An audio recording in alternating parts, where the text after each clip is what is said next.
All You are right. now recording and enjoy. You want to go first, Allison? Sure. Go ahead.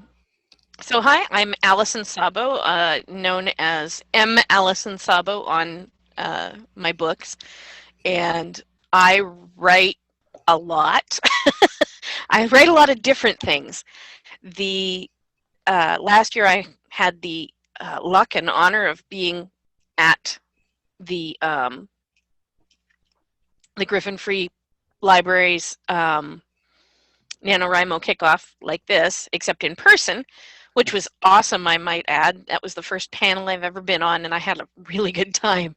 But I was invited because I was doing something different from what other people were doing. Most people approach NaNoWriMo because they're writing a fictional novel, and 50,000 words is about the size of a trade paperback fiction novel, and at least first draft. And so NaNoWriMo is a good place to get started because you got a lot of people helping out. I didn't do that last year. Last year I wrote a cookbook. That cookbook ended up being named the Reenactors Cookbook, and it is a series of medieval and modern recipes that you can cook over a fire or in your stove, and it represents the medieval through Renaissance period of time, so 1400s through kind of the 1600s, maybe into the 1700s. Some are my recipes, and some are recipes that are from extant documents we have from the 1400s and 1500s, which is kind of neat and cool. But it was an interesting thing for me because I've done nano, I think 6 or 7 times now, and I've always done fiction.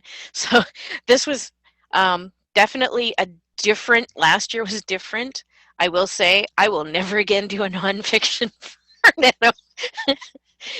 It does not lend itself well to the writing process that you do during nano, sitting down and writing a story.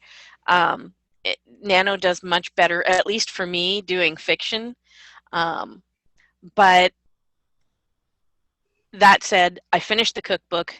My wonderful editor, hi Mike, did my little bit of editing and some of my typesetting, or all of my typesetting, and the book went to the publisher and is going to be out. It might be out tomorrow, it might be out Monday. Depends. I'm waiting on my galley copy. I just want to make sure there's no major foo-bars in it. So I have run the entire gamut in basically 1 year. I started writing it on the 1st of November last year, and I finished writing the first draft on the 30th of November last year. I had just hit like 52,000 words. For a cookbook, by the way, that's huge. I have more footnotes in my book than some textbooks. It's But I went through all of my editing, I went through rewriting, I went through additions, because as I wrote it, I realized there were sections that I had forgotten. You know, I'm using all of these lovely terms. Put your spider over the fire. Not everybody knows what a spider is, so I had to kind of go, and so it's got a glossary, and I added all this fun stuff. And finally got it off to the publisher, and wow, I have tons of people who are begging me to put it live, and I am gracious and gratified and terrified all at the same time. It's been quite the journey. That said, this year is about writing fiction. I am writing urban high fantasy, which is a whole new category that I just created. Basically, I'm going to be working with I came up with an idea quite a while ago, and it's been percolating in the back of my brain for some time now. And I wanted to take that and turn it into a full novel. And I could do it. I have a couple of different ideas for books that I could have played with over Nano. But this one, I think, lends itself best to the format. Not everything, as I found out with a cookbook, always works well when you're sitting down doing that burst, what I call it word vomit, because it doesn't, I have to keep writing, even if I don't feel like writing. And with a nonfiction, it's a lot harder. With fiction, I can look at it and go, I'm going to write some other scene. I'm just going to take my characters and I'm going to shoot one of them. Okay. Then I write that scene. If I use it, great. If I don't, it still goes to my 50,000 words. I'll deal with that afterwards, and when it's no longer NaNoWriMo. You can't do that with nonfiction, because if you shoot people, they get upset. So,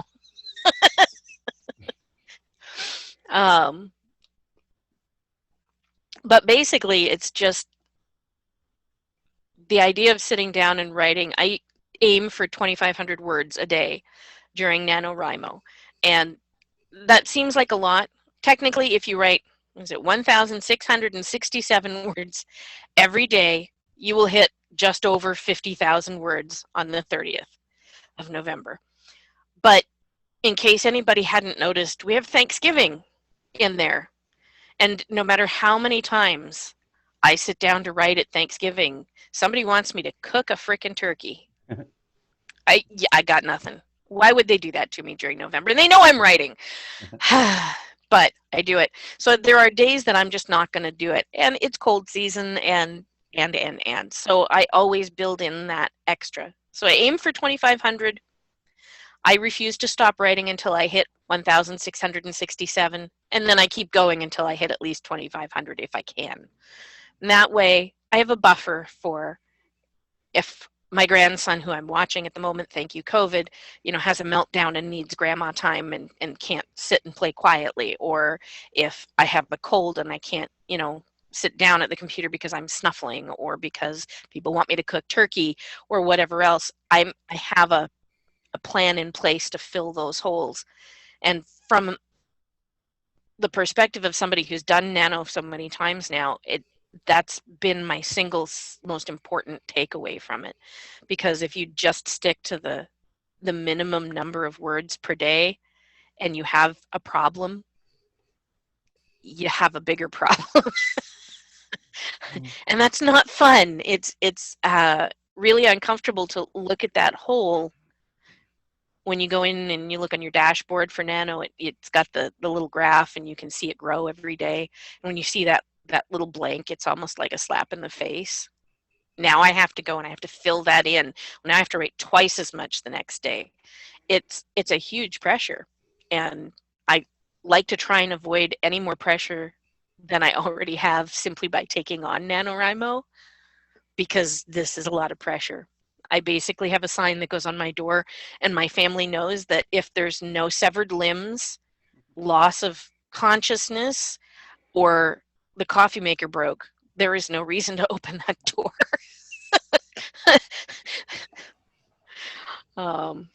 So yeah, that's where I'm sitting at today. I don't know if anybody has any questions or anything. I don't know how much you want to know about my project.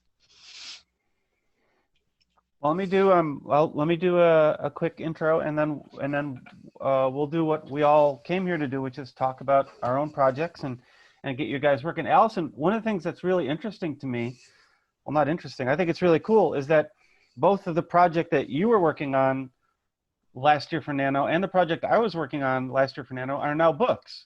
So that's really, here it is, and that's really cool. And it's like it really shows you this can work. Nano can work, and it's a lot of pressure and it's a lot of effort, but it results in being published over and over again. It does, and not just little small publishers or self-published like Allyson and I are doing, but I mean there's some bestsellers out there that have begun during Nano times.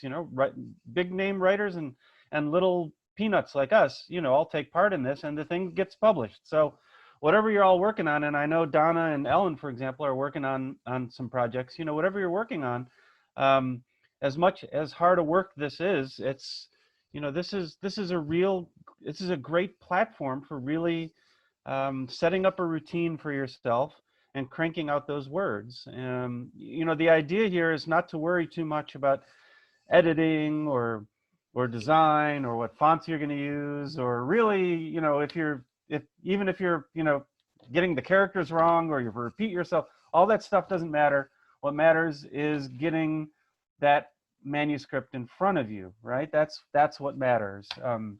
So yeah, last year I've done Nano. I'm the exact opposite of Allyson. I've done Nano for about 6 years in a row now.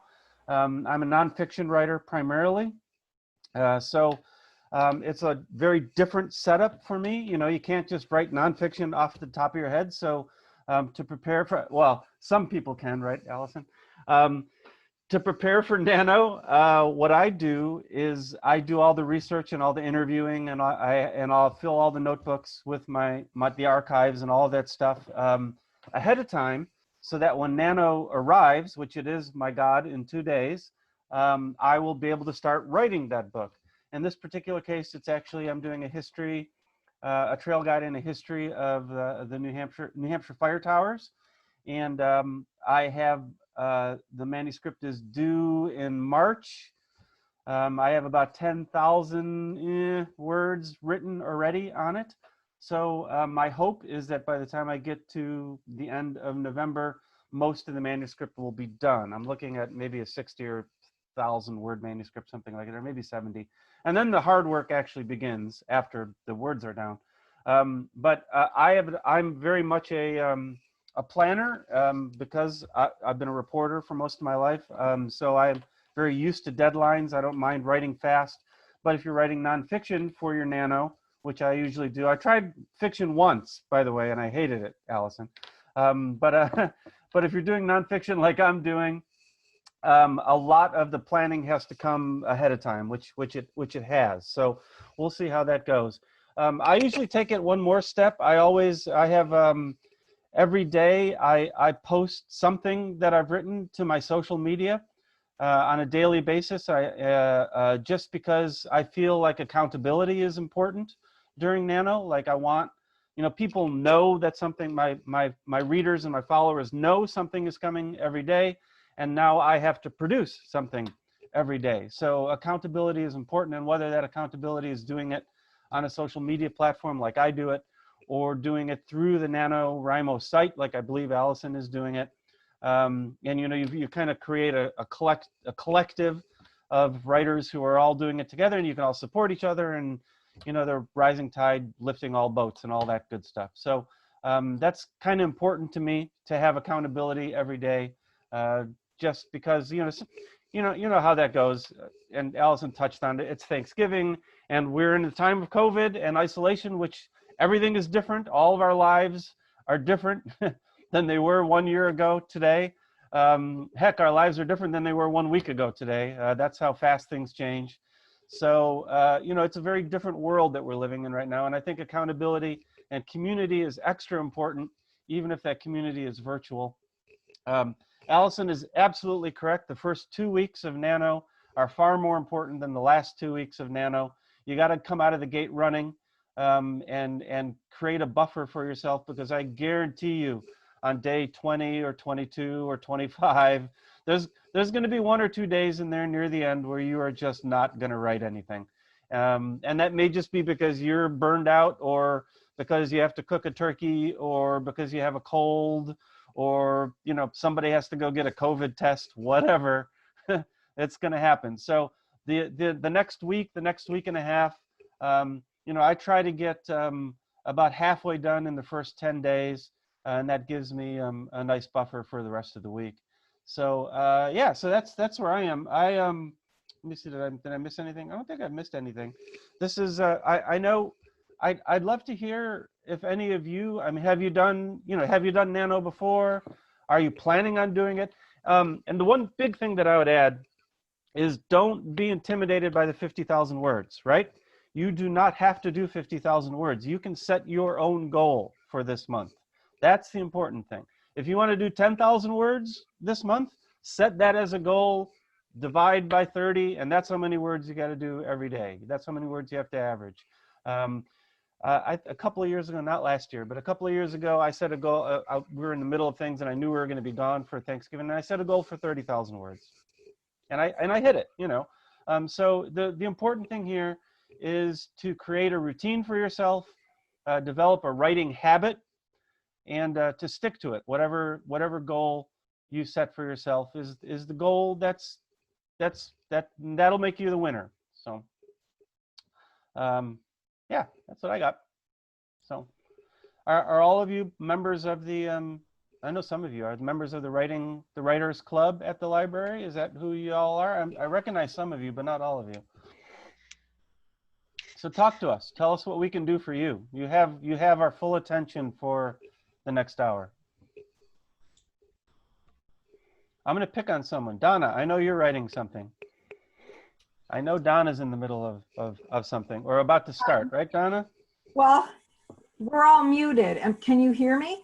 I can hear you. Oh, okay. Well, okay. So my question is what is this online community? How do you join this? What is this accountability? I know nothing. I have an idea kicking around in my head, very character driven, based on, I'm a former school counselor, based on an event that 3 characters wittingly and unwittingly come together over. I haven't started it, it's just percolating. But I need to know, where is this, where do you post things? I need to know the basics. I'm putting it into the chat room right now. I'm putting the Nano link for you. I already did. Oh, you did. You beat me to it. Way to go, Allison. There it is, NaNoWriMo.org. So you go on to NaNoWriMo.org. It's free to sign up to register. It'll walk you through some templates to register, and then they give you all sorts of little graphs. You can put your daily word count in. You can find other writers up there like Allyson, and you can create a little community for yourself, so you can each look at how each of you are doing, send little notes to each other. I believe Yvette, are you the New Hampshire rep or agent for NaNoWriMo, something like that? So we actually have the boss right here in the room for us to give you hints and help what to do. And we have, Alison and I are a member of a Facebook group called Butt Kicking NaNoWriMo 2020, something like that. I'll send, actually, I'm going to put the link down in the bottom there too. And we use that, every day we go up there and we give each other, we cry and we kibitz and we complain and we moan about how miserable this life is. And it's really helpful to hear the trials and tribulations of other people. So Donna, I'll send you that link. You're on Facebook, right? So I'll message you the link to that page. And you join all of these communities and everybody's in it together. And you write 5,000 words or you write 50,000 words. That's great. The idea here is just to write. One of the things that I tell people, and I've been doing this a lot, in an attempt to market my cookbook, I ended up joining a whole bunch of author groups on Facebook. By the way, I wouldn't suggest doing that. There's a lot of weird people in those, and man, my phone has been ringing off the hook with weird non-English offers to edit my book. I don't think they're reading my posts, but I have actually made a few friends and invited a bunch of people to join in NaNoWriMo who didn't know about it. And what I tell them is that 50,000 words, I mean, fine, if you want to write the great American novel, go for it. If you want to try and hit 50,000 words, it's infinitely doable, okay? Thousands of us do it every year. And it doesn't have to be good, okay? The whole point is to get the words on the page. You cannot edit or rewrite something that is blank. There has to be something on there. But if your goal is to write a chapbook of poetry, maybe your answer is that you write a piece of poetry once a day. Okay, instead of 1,600 words, you're writing a piece of poetry. I know, as somebody who has occasionally done poetry writing, that rips more out of me than writing 2,500 words. And so, I mean, you can put your effort in however you want. If I were to do the cookbook over again, I think I would probably put my personal goal at less than 50,000 words, even though the cookbook clocked in at 57,000 words, which is ridiculous for a cookbook. But like my fictional books, I have 2 vampire novels that I wrote during Nano, And those came in my first draft. Both of them came in at about 55,000 words, which is not that much over. And they both were done in the month, but they went to the publisher at about 75,000 words. So you add, you subtract, and you can better it later. The idea is to just get the words out of you and onto the page. It's really easy to cut things. Okay, I'm lying. It's really not easy to cut things, but it's it's painful, and it's like cutting parts of yourself out. But it's good to do that. You know, you better your books. Yeah, Updates. Oh, go ahead, Alison. Yep. It was you had mentioned updates on the web, and even though I don't post parts of what I'm writing because it would show off what I'm writing, and I'm not willing to do that because I'm writing cool stuff and I want to save it till I publish.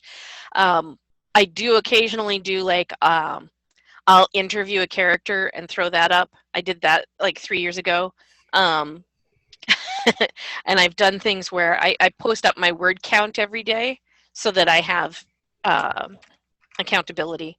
And I actually will be, if you follow my author page, and I'll put the link up in a minute, I'm actually going to have every morning or some mornings, I'm going to open a Google Hangout room, and people can come in, and it's a social time. People can talk and stuff. And if you want to write, you can mute it and go and write, but we'll be able to talk to each other and kind of give support, because it's something I did last year, and it was really helpful for me to be able to talk to other people who had done something like what I was doing. So Yeah, I mean, scheduling is probably almost more important than getting the words down. You know, I mean, since last November, you know, I'm now a stay-at-home dad, who is my 5-year-old's, my kindergartner's primary teacher. Well, her grandmother would say I'm her assistant, but you know, my primary teacher. So, you know, my schedule is 180 degrees different from what it was last November. And so, you know, I'm very fortunate in that, you know, with a background in journalism, I'm able to write anywhere at any time at the drop of a dime. And I don't need a, you know, cocoon of writing in order to put the words down. So, you know, I'll pick out a half an hour here or half an hour there, or, you know, carry a notebook in my back pocket so I can jot down notes. So I can, when I do have time to sit down, you know, I can actually get some words down. So it's a very different schedule. I'm sure all of you have a very different schedule from what you had a year ago as well. But you know, if you, I tend to be a bit mercenary when it comes to writers complaining about things like, you know, the muse isn't talking to them, or they have writer's block, or I don't have the time to do it. And you know, I don't have any gentle words for that other than sit your butt down and find the time to do it if you really want to do it, because that's what being a creative is all about. So our schedules are different, but our interest in creating isn't. So find the time to do it. That's all. do any of you have particular things that you do to overcome writer's block? Because it does happen to the best of us. Not the best of us, by the way, just to make that clear. What I have is I use Pinterest because I like looking at things, and I'm a visual person sometimes. And so I'm writing, like I said, urban high fantasy this year. So what I've done is I've created a Pinterest board that is private to me, and I've got character pictures, and I've got fantasy prompts that are live on Pinterest. Pinterest has a huge community with different prompts that you can just go in. If you type in fantasy writing prompts, you get like 8 billion of them. And I just pick a few and I dump them in my folder. And then if I hit a writer's block, I will actually just stop what I'm writing. I will open up my Pinterest board. I will randomly pick one. And my rule is that I will write that thing. It doesn't have to be good. It doesn't have to be in the final book. I just need to add to my 50,000 words. And you never know, because I've had a couple of scenes that came out of doing that became novels in their own right, because I pulled them out and went, oh, this is a whole story. And so they've been set aside to become the next vampire novel or the next, and like Dan says, there's no magic bullet in this. Okay. And people are like, well, how do you write? You sit down and you go tippity tappity tap. That's literally it. Or write it on paper, or however it is that you want to do it. But you just have to do it. You just literally, you have to sit down every day or close to every day and do. I'm splitting time between my home and my boyfriend's place. So I have my Chromebook. It goes with me when he's doing his stuff. I take that hour or two and I will be chopping away at the keyboard, even though I might rather be snuggling on the couch watching Game of Thrones. I will be writing because I need to write during November. Yeah, and I would add, November also is for me, not that I have very much time for any of that anyway, but I basically drop everything else. I mean, I have my family and I work at the library, so I have that, and then I have writing, and I don't I don't Netflix, I don't, YouTube is on the background if I want to. I mean, I don't do any of that. There's no like casual leisure reading that goes on during that month. Everything is gone. All that sort of cultural aspect is just put aside for 30 days, or how many days? 31 days. 30 days or 31 30. days? It's 30. 30 days until December 1st. So there's an element of sacrifice to this quest as well, as there should be, right? What quest is worth finishing if there's no sacrifice involved, right, Alison? Exactly.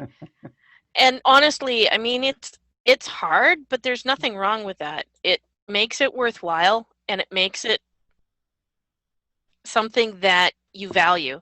I know for me, the first book, my vampire novel, it drove me nuts because it's based on a role play that I did back when I was, I don't know, like 18, 19, and rough notes. I'm talking like a half page of scribbled things with a black marker at the end of a night one night that I took about the storyline that we had done.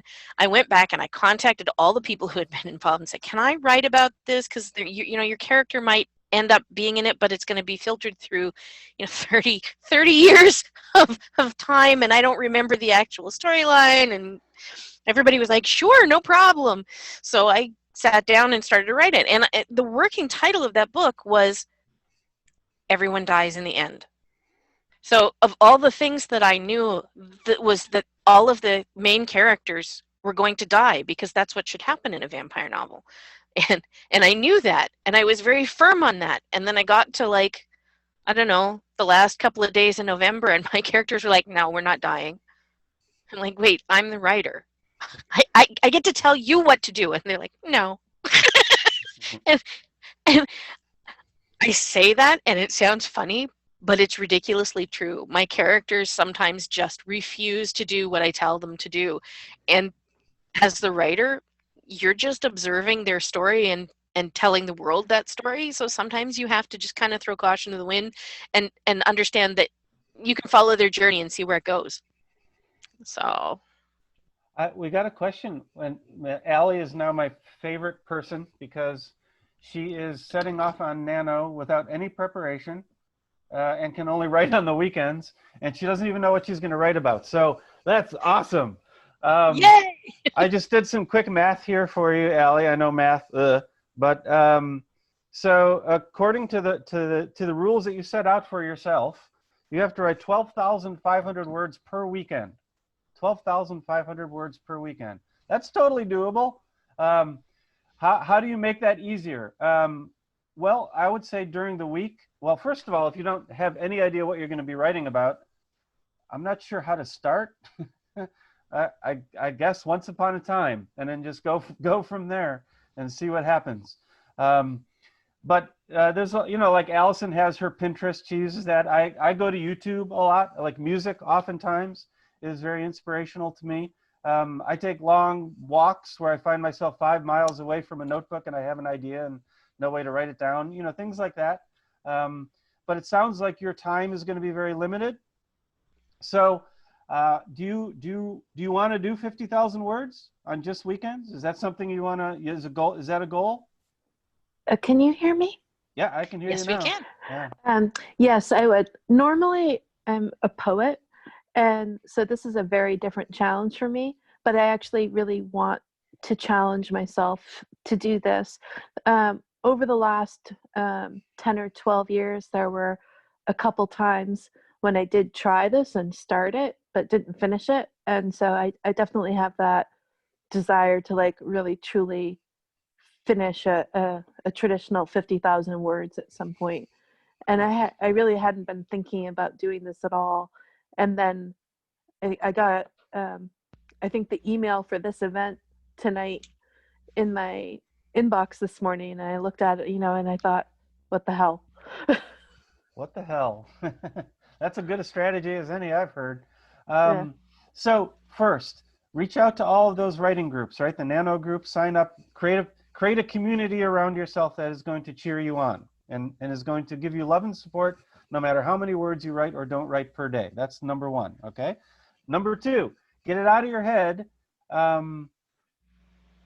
Be comfortable with not reaching the 50,000, okay? If you don't reach the 50,000, don't let it crush you, all right? Just, you're writing every day, you're trying to make it. If you write 20 or 30 or 40,000 words in a month, that's awesome, all right? So, you know, set it as a goal, but, you know, if you don't reach it, you don't reach it. You're just writing every day. The third thing is, I don't know. I mean, Nano starts on Sunday, right? Sunday. Nano starts on Sunday. So you already have a head start, right? So your first day is the weekend. So you can write on Sunday. Do you have all day to write on Sunday? Yeah. Then get up in the morning and write all day. Yeah. Get to 15,000 words in one day. What the heck? And that'll give you a cushion, and you can look back and see what you wrote. What's that famous scene from The Shining, right? All work and no play make Jack a dull boy, and he has a whole manuscript of that one sentence. I wouldn't recommend doing that, but you know, stream of consciousness, man. You know, free writing, whatever. You're a poet, you know what that's all about. Write a 15,000 word poem. God. Just don't worry about it, though, I guess is what I'm saying. Just sit down, try not to think too hard about it, and just do it. And then use the week, use the Monday through the Friday just to think about what you're going to do on the weekend. Yeah. Well, Are you a thank smartphone user? Yeah. So one of the things I do, my phone is always with me because it's my office. So if I'm out and I don't have my laptop with me, I will use speech to text, and I will just, if I have an idea, I will speak it into the phone. I'll type it in later and, you know, clean it up a bit or dump it in as it is and hope it passes muster when I edit. But you can always do that. It won't be perfect, but it does get your ideas down, and it allows you to do things like write while you're on the bus, or, you know, write while you're driving, or although I don't necessarily recommend that one, but, you know, like if you take a train or a bus or something, or you're sitting around, like I take care of my grandson right now because of COVID. I can't sit down and write the way I normally write when I'm with him because I touch type. So what I hear comes out my fingers. So when I try to type right now, what comes out is the text that the twirlywoos are saying, which is really frustrating, let me just say. So what I'll do is I'll just make point form notes, or I'll speak into my phone and let it take the notes for me. And then I'll take my time later when he goes down for his nap, and I'll sit and I'll write things then. But just an idea for you is that you could take one of your poems and turn it into a story. Yeah, maybe. I knew a guy last year who did Nano by, he went out and he bought himself an entire tub of fortune cookies, And every morning he opened a fortune cookie and he wrote a story based on the fortune in the cookie. Yeah, I was pretty much planning to use my some of my tarot cards to help there you drive go. the inspiration. So, you know, I'm kind of excited the fact that I don't have anything planned, because in the past when I've tried it, like I've planned a lot and then I felt like I stalled out. So I kind of feel like this will be fun to go into it with nothing, but it's definitely a completely new way of approaching it for me. But I really like what you guys are saying about, like, hey, if I have to do most of my writing on the weekend, like during the week, let that percolate in my head and, you know, send notes to myself or whatever, so that when I get to the weekend and can sit down with it, I've got some ideas. Cool. Thank you. You're welcome. And it doesn't really even have to be one project. For one year for Nano, I actually just wrote 10 short stories, where each day I just switched to the next short story. And I mean, it came to 50,000 words in the end, but I had a collection of short stories on my hands now. So, and also I never got writer's block that way, because I was always moving to the next story each day. And I didn't have to worry about the story I was working on until for 10 more days or for 8 more days or whatever. Cool. You also might want to take a look. There's something out there called the Writer's Tarot that my daughter-in-law got me, and it's designed with basic tarot symbolism, but you do readings and then you write your plot from where the reading goes. There's been a number of times when I've been really confused where to put my characters, and so I've actually done that, thrown out some cards and went, oh, well, okay, I guess my characters are dealing with tower stuff today. And just work with it that way. I'll look that up. Thank you.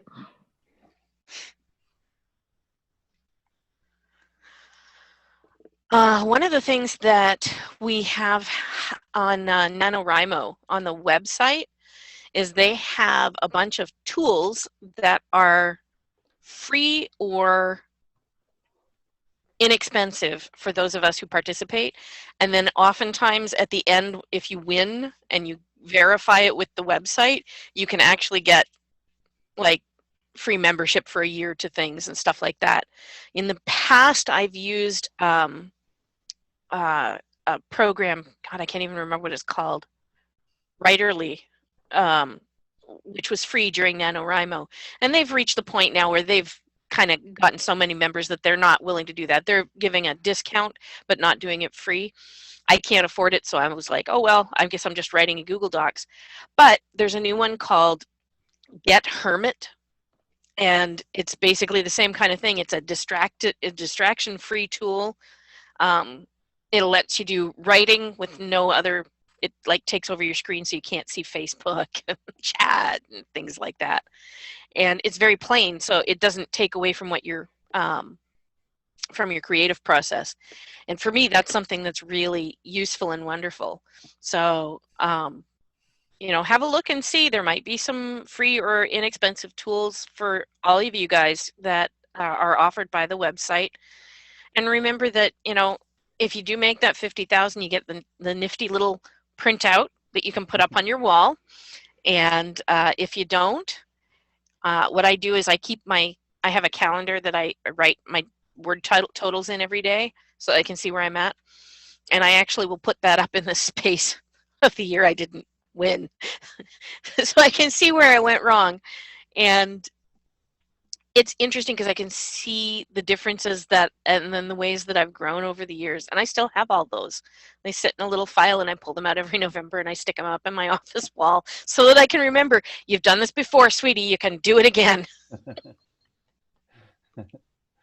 Hey, Alison, Kristen asked, don't worry, Kristen, I use Word as well. Why Google Docs as opposed to using Word? I actually use Word when I'm writing, and then when I'm editing, I throw it into Google Docs and I edit in Google Docs. It just feels like that there's more options available than in Word. But when I'm doing the initial write, it's always a Word doc. But for me, go ahead, sorry. Alison. I don't use Word because I don't use Windows. I have my Chromebook, which is a Linux program, and when my desktop was working, and it's not right now, but it was a full Linux distribution, so I don't have Windows, and Word isn't available in Linux, so it was never an option. I use OpenOffice, which is the basis of a lot of writing programs. The underlie of it is something called Emacs, which is a wonderful editing program if you happen to be a programmer. It's not very intuitive for those of us who aren't programmers, but it is the program that runs behind almost every word processor out there. And it's very powerful. And it allows you to do a lot of stuff which later is useful from both an editing and a typesetting standpoint for when you go to publish. But I like Google Docs because if I want to share it with somebody, I can just share it. If I want to make a copy, I can copy it. And if my laptop dies, it doesn't matter. I can pick it up on any damn computer. As long as there is interweb, I have the ability to get at my stuff.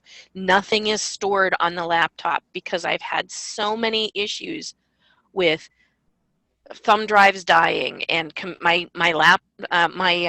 desktop just bit the bucket a few months ago. I mean, it just it literally had the magic smoke come out in a puff, and when that happens, it's just dead. So everything that's on that hard drive is not accessible at the moment, and may never be accessible again. So I don't do that. Everything is done on the cloud because it's accessible from like a zillion different places. I can get at it on my phone even.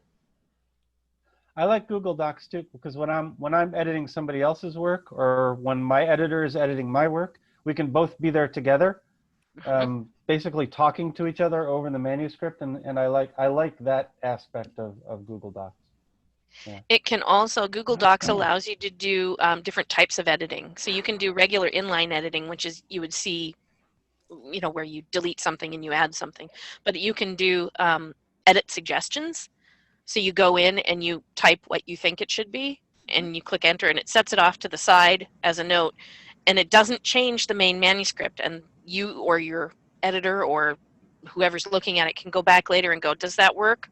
No, you can either accept it or reject it, or you can edit it and then accept it. So it's very powerful that way. It's a good tool for people who do a lot of online stuff.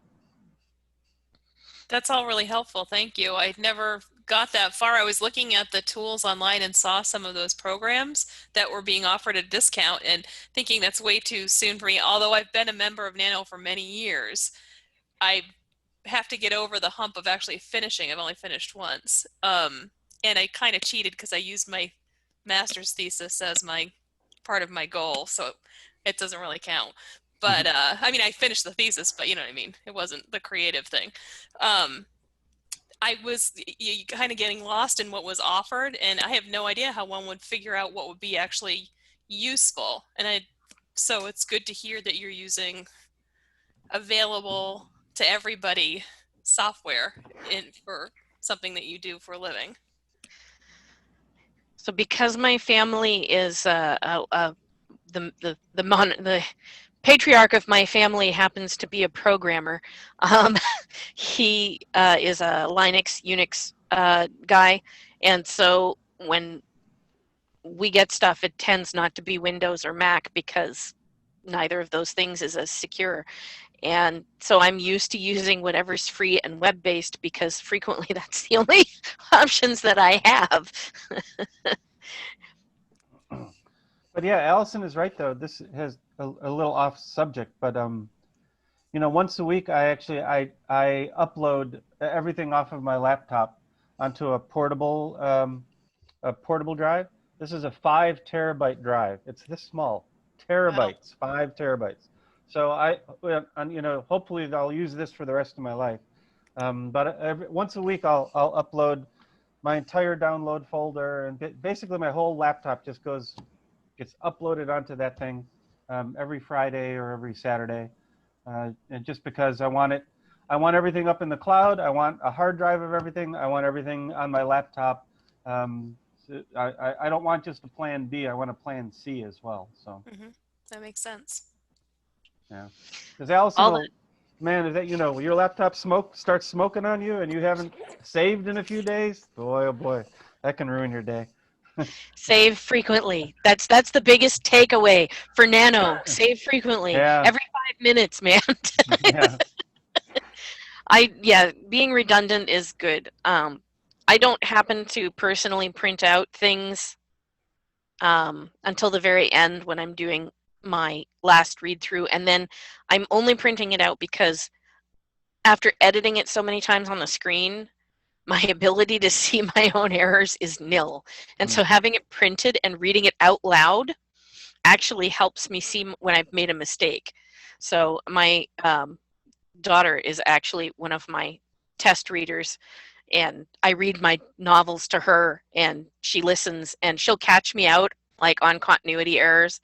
And now that she's in her teens, she's actually catching some of my spelling and grammar errors, which is awesome. But yeah, you gotta go with multiple ways of backing up, because if you could lose everything. Actually, somebody on one of the writing forums yesterday was like, well, the cloud isn't all that, you have to do hard copies of everything because, what if the internet went down? And I'm like, if there was such a catastrophe that the entire internet and electrical web went down, I would be worried about other things than my novel. No offense. Yeah. We'd be in the middle of a zombie apocalypse and we'd be like, I got to get my 2,000 words. It's not, I can't even. Right. So, yeah. What else? Yeah. Hi, Lisa. I didn't say hi to Lisa. I see Lisa joined us a little bit later. I know Lisa as well. What else? What are you all working on? Ellen, do you have something that you're working on? I know you're always working on something. Well, yeah, and I'm not copying you, Dan, really. On your Facebook, I've seen you're getting old pictures and writing something about that. Yeah. Well, out of the blue last week, my cousin sent me a folder full of stuff and said, I found this and thought you might be interested. Huh. And I look and it's like, okay, here's my high school graduation picture. Okay, yeah, that's nice. Wow. There was something taped to the back of it. And I untaped it. And it's a picture of my mother. Wow. Along with her college grades. And there was very little that was passed on either side of my family of family history. And since then, I've done some research and I started writing to my daughters and I said, guys, you've got to know this. Your grandmother was amazing. This woman who had no family history of advanced education. She was the youngest of 9 and they all said, Chrissy's got to go to school. And here's what she did. And by the time I was done writing them that email, I thought, okay, here's a project for November. Everything else got pushed aside. So I'm not writing for publication in November. I'm writing it for my kids. Cool. Because there was something about that visual that just, it like pulled a cork and the flood's coming out. So I'm excited. Awesome. Yeah, that's great. What Ellen is referring to for the past week or so, I have this project that I've been working on for years. My mother was a traveler in the 1950s. She went on these incredible, the USS Volcana, and she spent a month in Southern Europe, things like that. And she has these slides, 15 years of slides that she took, and 2 enormous boxes of slides. And she took so many pictures. And back then, you don't know what you're taking until they're published. It's that you can't so there's just thousands and thousands of these slides that I'm going through, and some of them are labeled, some of them aren't, some of them are mixed up, some of them are really moldy and all wiped out. So it's an enormous project. But for the past couple of weeks, I really sat down, I put aside a half hour every night and just to go through some of these and sort of picking these random slides up. And I've been publishing them on my Facebook page, and it's really, talk about things to write about. It really has sort of inspired me, as Ellen is talking about. You want to look for inspiration, just look to your family. And the visual will appeal to some words haven't. There was something about seeing that it just I have to laugh when I had done NaNoWriMo and then I took a number of years break, and then I decided to come back to NaNoWriMo the year after my grandmother died, and I decided I was going to write her story. And I wasn't sure it was something I was ever going to want to publish. I just knew it was going to be worthy of 50,000 words, so it qualified, and away we go. And so I started writing. Well, while I was writing, I decided to do some research. I got into Ancestry.com, and I was looking at things, and I had posted some pictures of my grandmother and her first daughter, which is a whole story in and of itself, and discovered some wonderfully titillating things about my grandmother that most of my family doesn't actually know. She had always told everybody that she was a cocktail waitress, and then when I spoke to her just before she died, like a year before she died, she had admitted that she was a taxi dancer. And so I went looking up, because I had a picture of her in front of the building. And so I went looking to find out what this building was, and apparently it's a very famous building. And first off, there are no taxi dancers in England, none. There never have been, there never were. It was completely an American thing. So she couldn't have been a taxi dancer. And second of all, that was a whorehouse. And I was like, whoa, because that's where she met my grandpa. So, like finding these things out. And I mean, that's something that didn't end up in the story, because I told the story the way she told it to me. But I did add it in the notes at the end because it was important, because she overcame some ridiculous things. And her and my grandfather, who lived together, had children together, and were unmarried in the 1950s, in the 1940s. They just decided they were going to move in. They told everybody they were married. Nobody could check on it at the time, and they just did it. It was inspiring. Yeah, right. Like, how can any writer nowadays have no ideas? You just turn the TV on. just like watch CNN for 10 minutes, and if if your eyes don't start bleeding, you're going to have 20 stories that you can write about.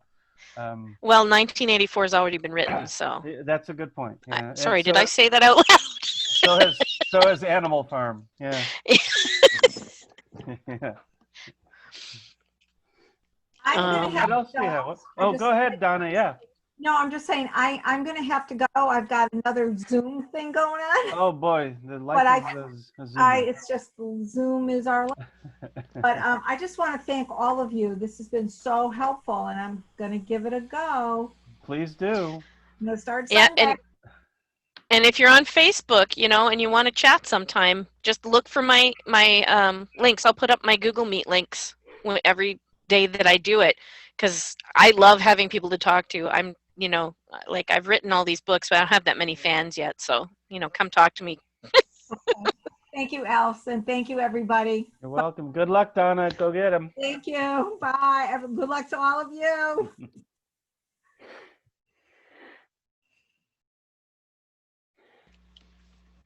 Is anybody else working on anything they want to talk about? Or don't know how to start working on something? Don't be shy. Don't be shy. This is it. We're only 48 hours away. Hi, this is Anne. I'm starting a memoir, and I'm not really going to have a lot of structure. I'm just going to try to write a lot about episodes and then put it together later. Nice. I'm a very beginner writer still. I attended one of your talks about 6 months ago. Which one? I still remember a story you told about what you were going to write about with COVID. It must have been in March or April, because we were all talking about COVID back then. And we still are. Yeah, and we still are, and probably will be for the foreseeable future. So great. So a memoir. What particular are you comfortable sharing? What episode or adventure or what the memoir is about? Today at work, I had interactions with two people, and just starting this, I started writing about those episodes. So I'm just going to write a lot of interactions with people and find out which ones are the most interesting to others and what illustrate the larger story. And I was trying to think of a clever title, Because I think if you have a good title, that inspires you each day to want to fill up the pages. So my daughter's writing something. I don't want to give away her stuff, but she has a one-word title that's just perfect. She's writing the screenplay. I was thinking of some things like Unmuted. I don't know. Connect the dots.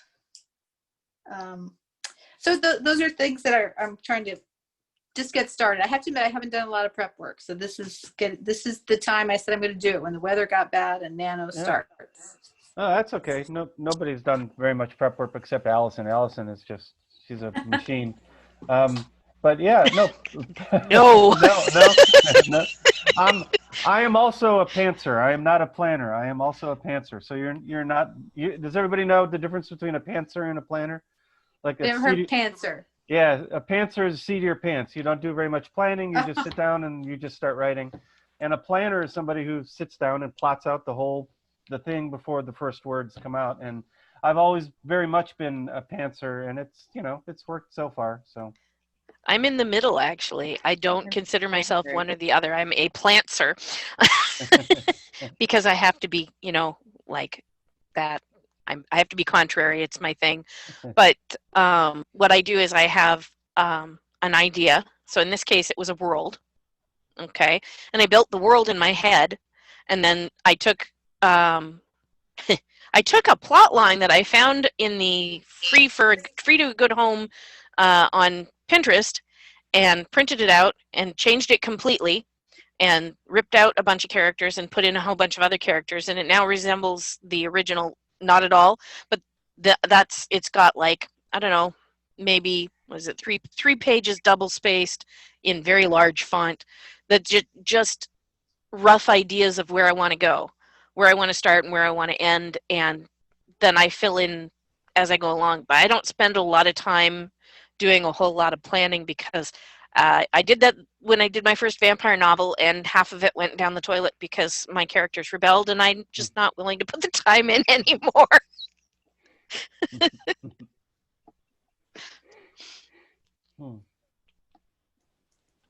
Anybody else want to share what they're Well, I would planning? be curious to know what Allison's room of her own is. Where did she do her writing? Where I do it? Yes. So this is, yeah, so I have my own room, and my room is a converted attic room, and this is a bump out. And so because I do videos frequently, I've kind of set this up as a temporary studio. So my bedroom is actually back here, which nobody gets to see. And so I have a built-in desk here, and there's a window in front of me, which I open up, and I get a beautiful view of a huge tree, which looks beautiful all seasons. And I have a little heater that I run in here because this room has no heat. So it's nice to have something warm. And I have my Chromebook, and I just sit in here and I type. Occasionally, I'll sit on my bed. I have like a lap desk. And when I had my desktop, I sometimes wrote at the desktop too. I would sort of move around. But I have to say, I really do like working on the Chromebook. It's very rugged. It's light. It goes everywhere. I can use it with or without. Like, I have a mouse that I use with it that's nice, so that I don't have to have the track thing running, because I find that interferes with my typing. But I have everything I need is right here, and it's handy, and I can shut it off here and go someplace else and just log into any computer and pick up where I left off. I can even do that on my phone, because I can open all of these programs on my phone. It's connected. So that's me. I'm very relaxed. I have a little folding card table chair, and there's not much to my setup. Nice. And what about you, Dan? My office is my tablet, and I can take it anywhere that I go. I have a habit of when a book is in the writing stage, I have a certain corner at the Panera Bread on South Willow Street here in Manchester that I've always liked going to. That obviously I'm not doing this year, which is like driving me crazy, because I like sitting there and people watching and eating those orange scones. So I haven't done that.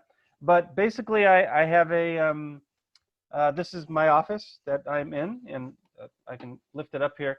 The part that you see is the clean part, and then there's the messy parts all around here and all over here. So I live about 3 blocks from my office. I have a friend who has an empty attic, which is where I am in. This is an attic room like Allison's. And I pay him a little bit of money for heating during the wintertime. And this way, I actually have an office that I walk to. It's like Toni Morrison actually rented an office. She didn't work at her home. She rented an office that was 3 blocks away from her home because she said she wanted to feel like she was going to work, and I want to feel like I'm going to work. So this forces me to not write in my pajamas and to take a shower in the morning and to bring a lunch, even though I'm only 3 blocks from my house. So I come up here, and it's a separate key, so I don't have to walk through my friend's house. It's like a little staircase that goes to the top, and here I am. So this is where I write primarily. I've sometimes, I can't be here at 2 in the morning or whatever. So, I just, the notebook, I have an Asus notebook that I use that is very portable. So, sometimes I write at home. Sometimes, like I said, when I'm, you weren't here earlier, but I am also a stay-at-home dad. So, in between taking care of my 5-year-old, if I have an hour here or half an hour there, it's always just nice to whip the tablet out and to get some words down, while she's doing ABC Mouse or doing some arts and crafts, which inevitably only lasts 10 minutes before she's climbing on my lap. But you know how that goes. But so my tablet is very portable, and I can write anywhere where I want. But primarily this year, I've been in this office, and this is where I do most of my writing. And since the whole COVID thing started, I actually upgraded my office. First, I cleaned it. It never looked this clean before, and then I got a ring light. Oh yeah. To give myself some proper lighting, to make it more of a studio sort of setting. New headphones. I never used headphones before, so I'm trying to adapt. I think by mid-April it was pretty clear this wasn't.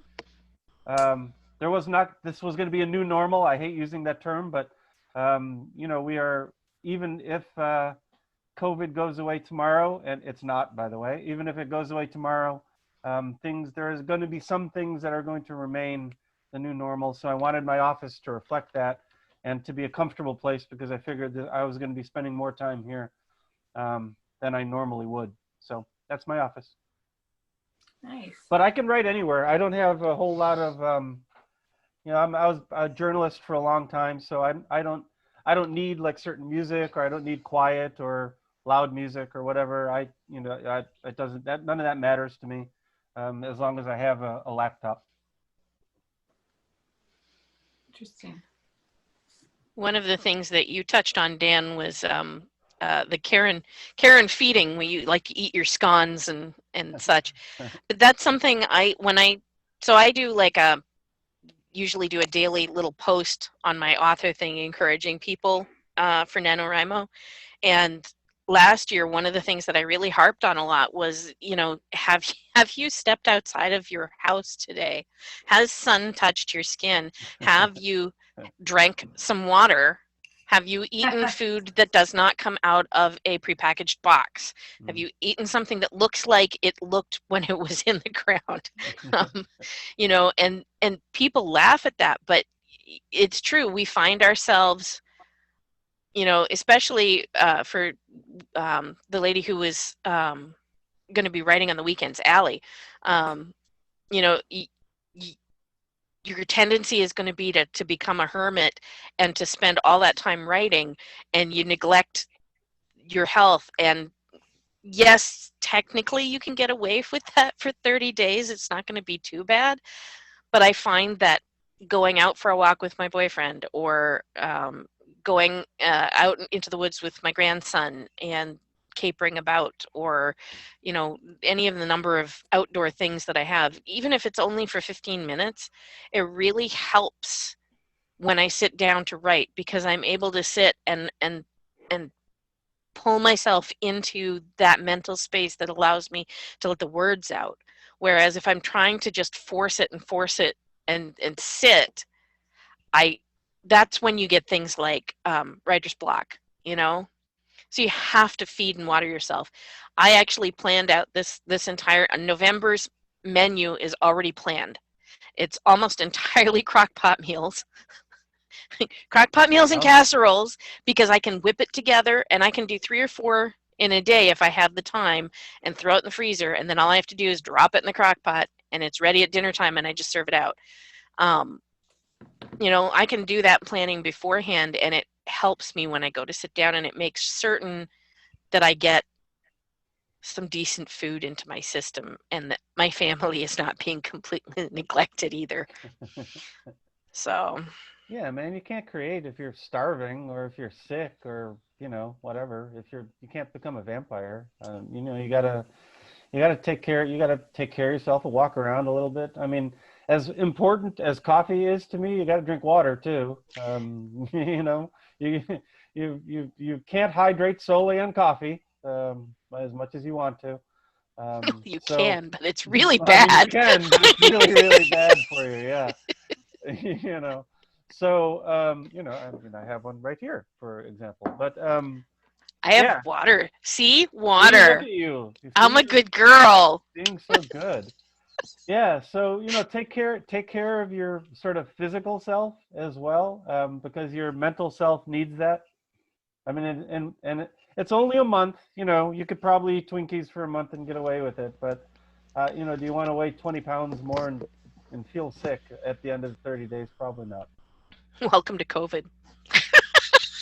Yeah, that too, right?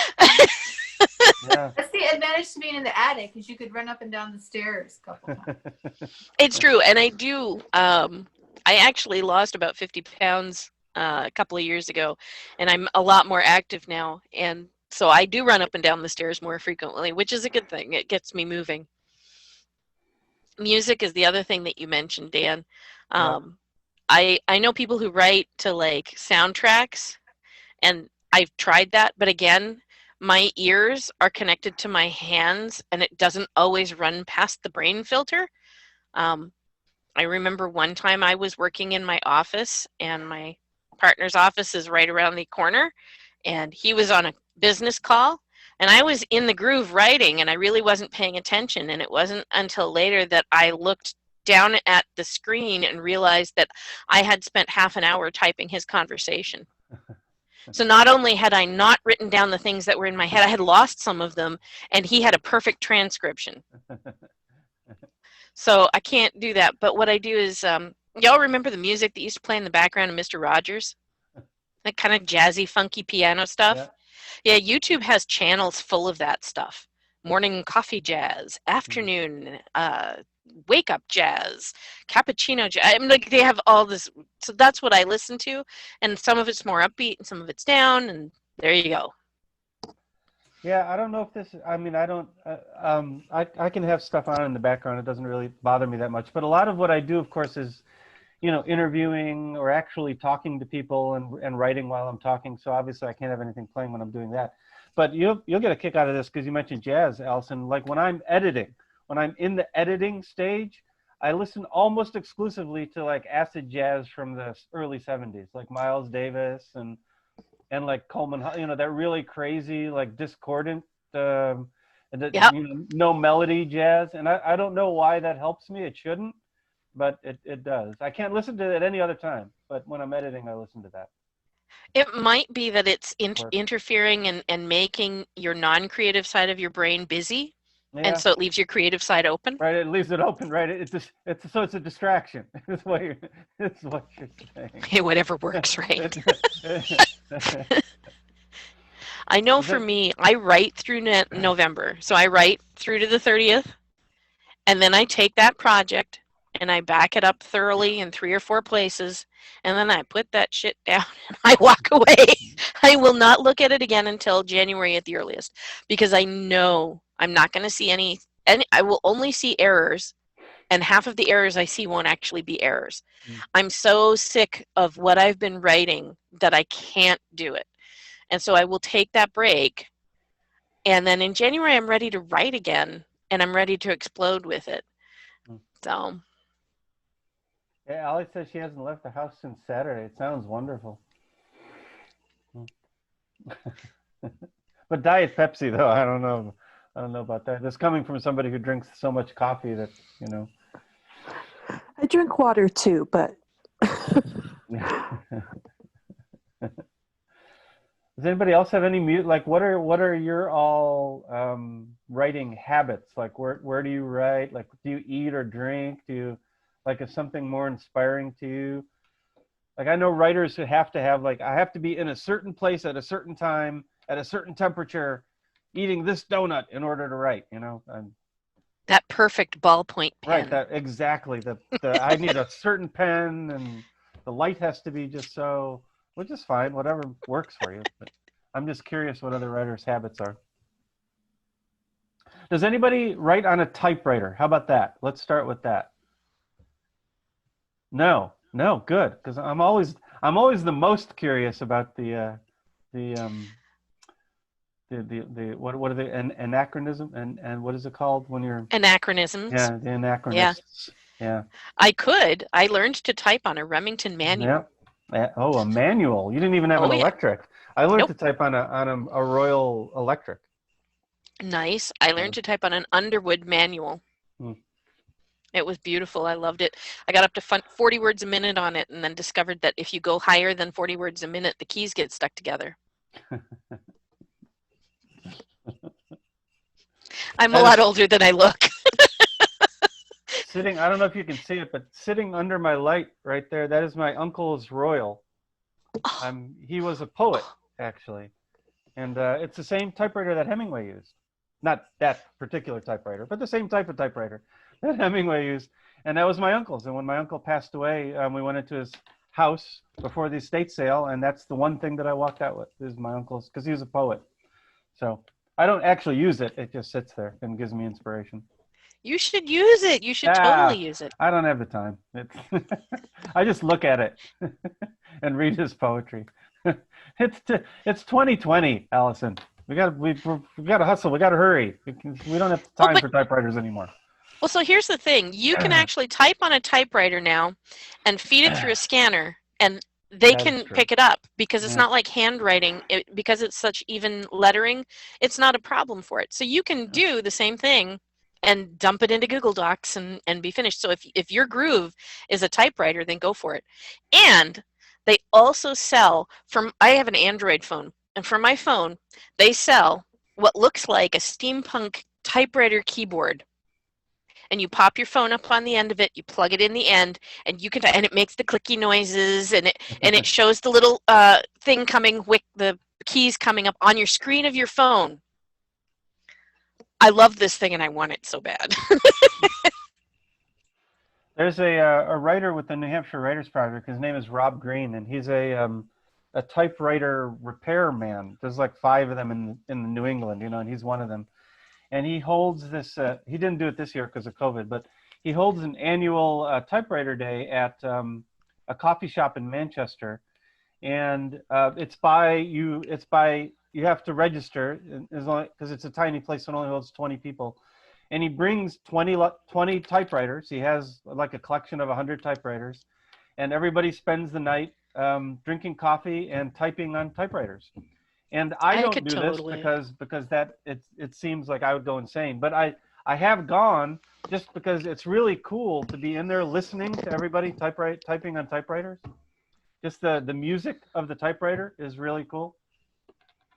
But yeah, anyway, that's a total aside. Sorry about that. Does anybody write longhand? Do you write freehand? Your first draft? Does anybody write freehand? No. Mm-hmm. All right, good. Well, we have a whole set of modernists here. I like that. That's good. I write poetry freehand, but for fiction, I'll type it on a laptop. Yeah. Yeah. Is there something about writing poetry freehand that, as a first draft, that appeals to you? Why do you do that? I think part of it is because I'm very messy and moving stuff around, like crossing things out and going back and just making so many notes as I write that draft that I can capture it better on paper than I can with fiction, which is more just like capturing a flow, but it's a streaming flow rather than like, you know, phrases and words and things here and there and arrows and whatnot. Yeah. I find I'm more creative when I'm handwriting. The stories just come easier, but can type so much faster. Yeah.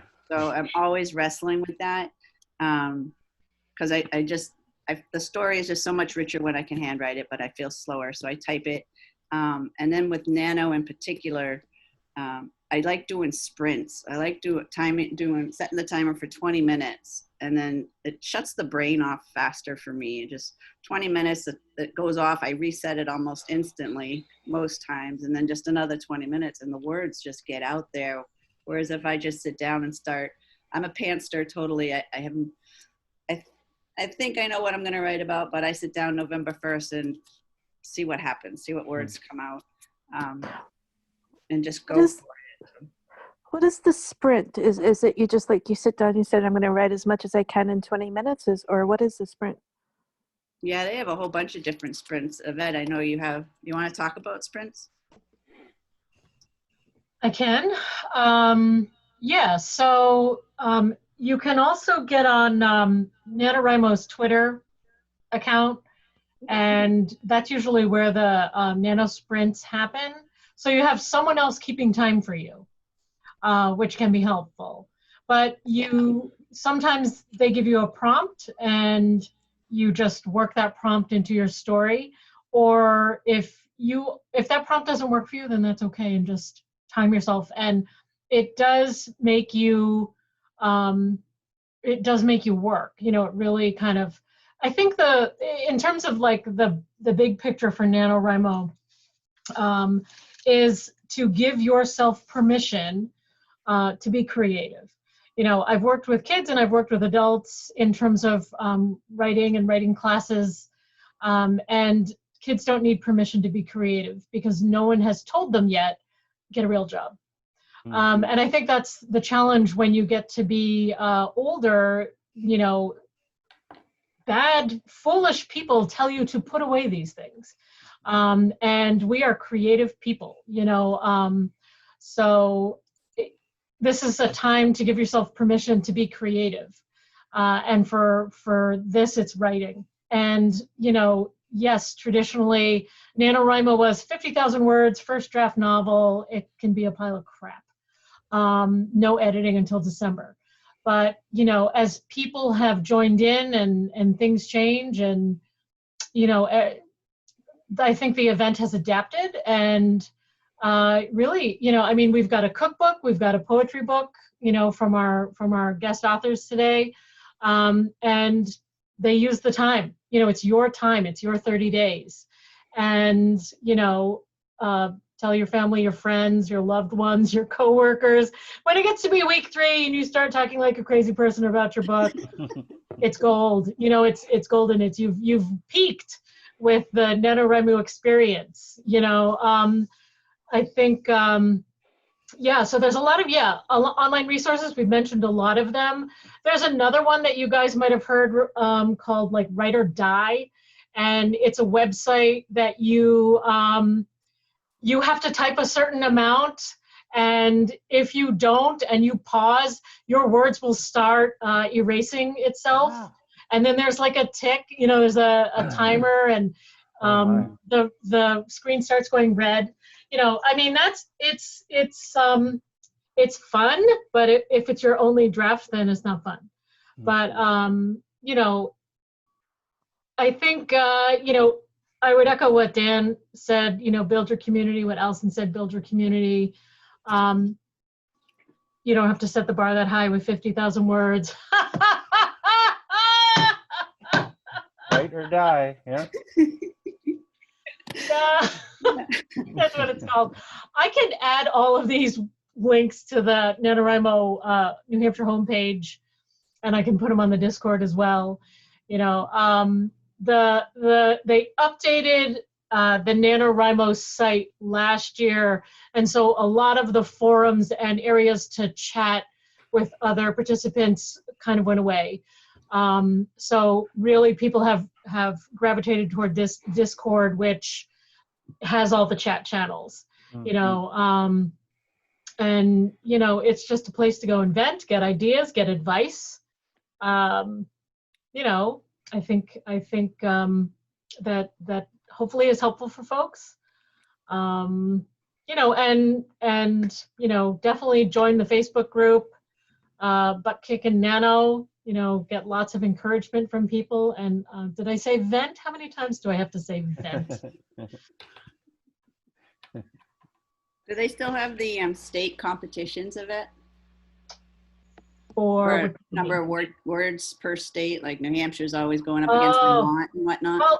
Well, are you talking about Word Wars? Word Wars. Yes. So Word Wars is another kind of sprint. You know, sometimes I can coordinate with another region. Usually I coordinate with our neighboring states, New England, and we plan to have a word war over the entire month. And it's just a cumulative total of how many words our writers have written versus their writers. And there used to be a really cool graphic, kind of a thermometer of words. That's also gone as far as I know. I'm really trying to focus on the Discord this year just because it seems to be very powerful, and we can still have a lot of fun on it. And there are still a lot of word wars to be had. I'll just say that.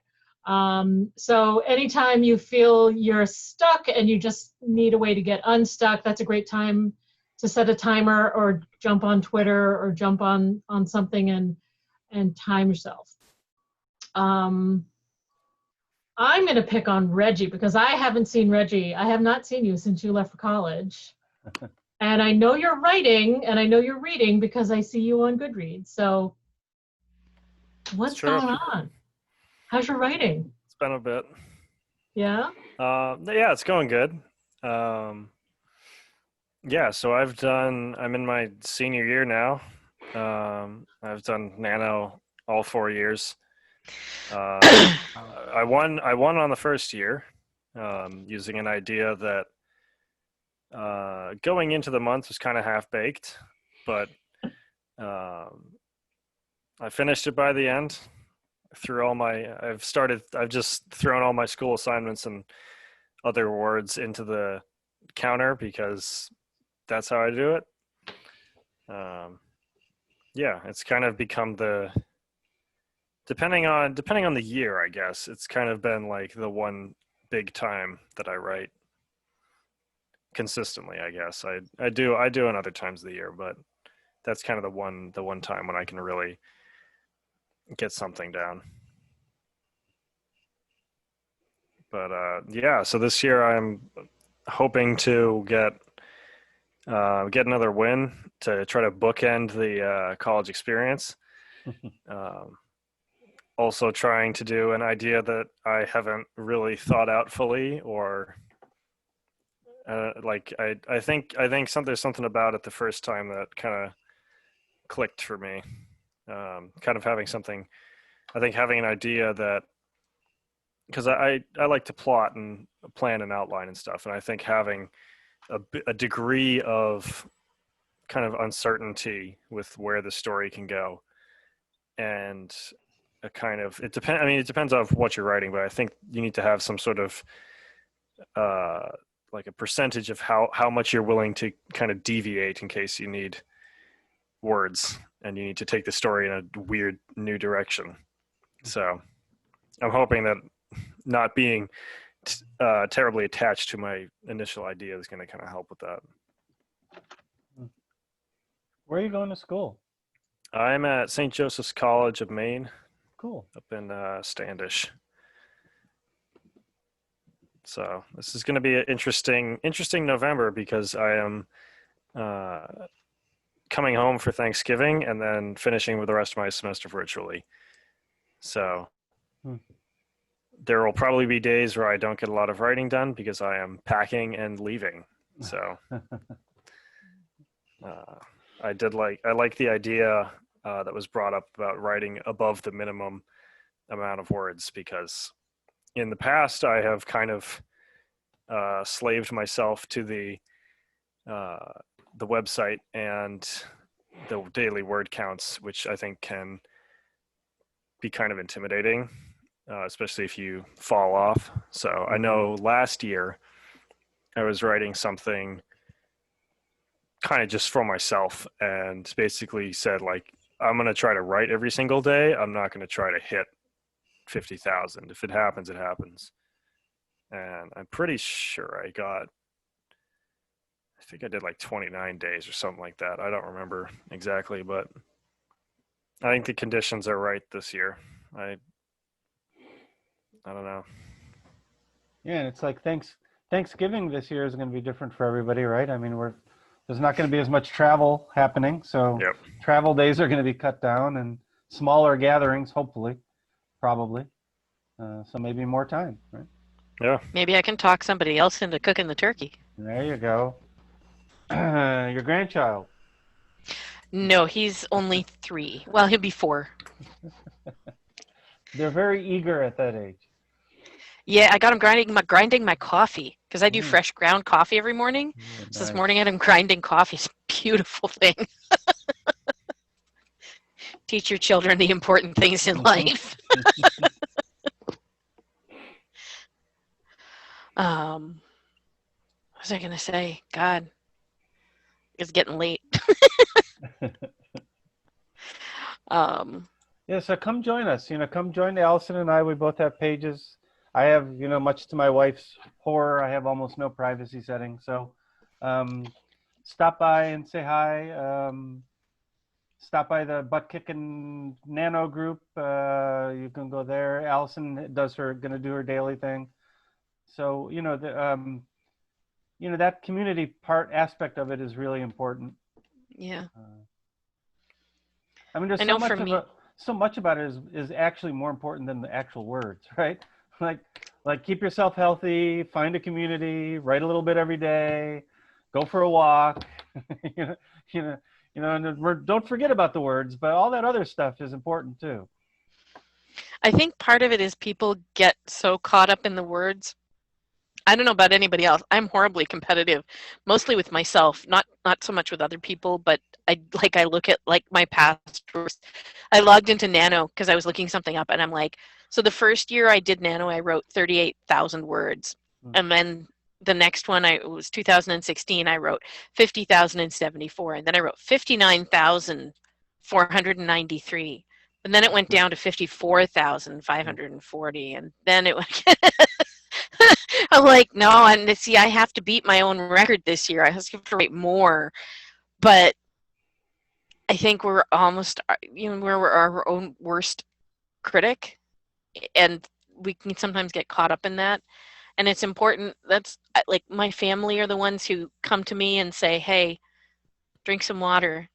Have you stepped out of your office today? Mm-hmm. Have you peed?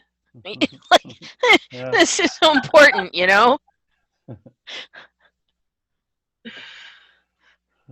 My sister's a teacher, so she's used to going all day without peeing. And she's working from remote now. And she's loving the fact that she's working remote because she can pee whenever she wants to. And it's this thing. Yeah, it's a running gag here. I should write it into a novel one of these days.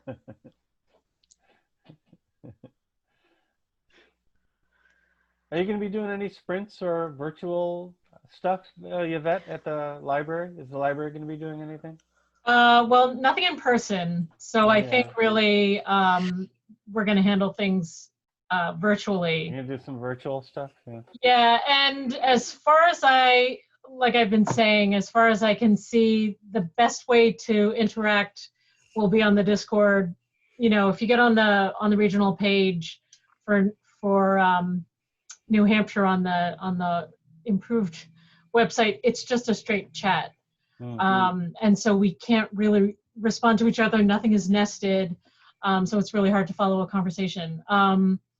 But I will tell you, I'm also, because I'm the municipal liaison for the state, I'm in a ML Discord server just for the MLs. and this is international, which was really interesting. I was on the server last night, and people who were in France and Ireland were talking about COVID and lockdowns and numbers, and so there's a lot of other kind of conversation that happens in the community where it's your life, and it's how is your life and your writing project working and flowing or not flowing with everything else, and COVID on top of everything. So that really was a little bit sobering for me, because we don't know what it's going to be like in the future, and we don't know what Nano is going to be like either. And it's a little bit, well, we don't know anything anymore. So that's okay.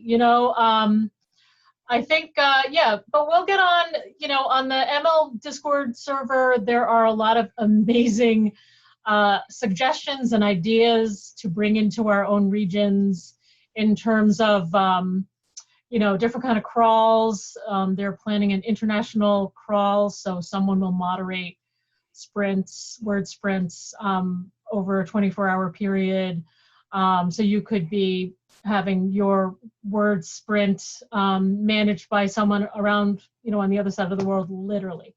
And there's also something, I'm not sure, I forget what it was called, but there's a whole challenge surrounding Thanksgiving throughout the day on Thanksgiving, where it's a timed, okay, now you're gonna go right, and it's 1 to 2 or whatever it is, so that you can stay in touch with the community while you're still doing whatever you're doing in your real life for the holiday.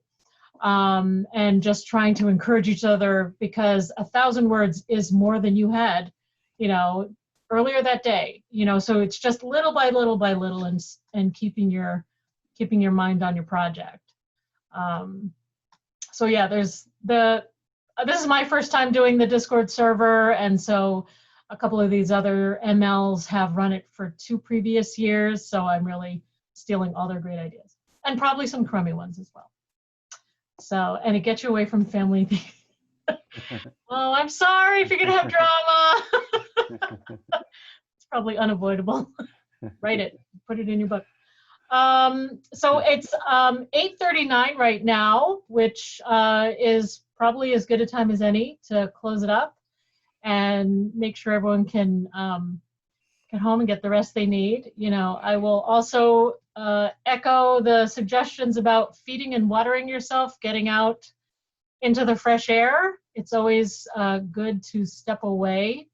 I'll also say, stretch your hands, do your hand stretches. If you don't know what they are, look them up, because typing for hours will hurt your arms, and you don't want to get into that. But go ahead and figure out some arm stretches and shoulder stretches and stuff like that. Any final questions? No questions, but thank you for hosting this. This has been great. You're very welcome. Yeah. Thank you. Yeah, thank you all for coming. Okay. Well, the writers group here in Merrimack, we meet just about every other week on Thursday nights at 7. It's on Zoom right now. So if you want to join us, you're certainly welcome. Everyone writes something different, so there's no hard and fast rules about that. Thank you, Dan. You're welcome. And thank you, Alison. It was so good to see you again. You too. It was wonderful to be here. Okay. Well, I hope to see you guys online again, and look for different events throughout the month so we can get encouraged. Holler if you need anything. Okay. And remember, you can do this. You can. It might not be, your goal might not be my goal, but you can do this and you will succeed. Mm-hmm. Okay. Thank you, everybody. Thank you, guys. All right, I will post this recording, and I'll save the chat, and there will be places to find it. Okay? Excellent. Definitely Dan and Alison will have it too. Okay. Okay. Thanks, guys. Bye-bye, everybody. Bye-bye. Bye.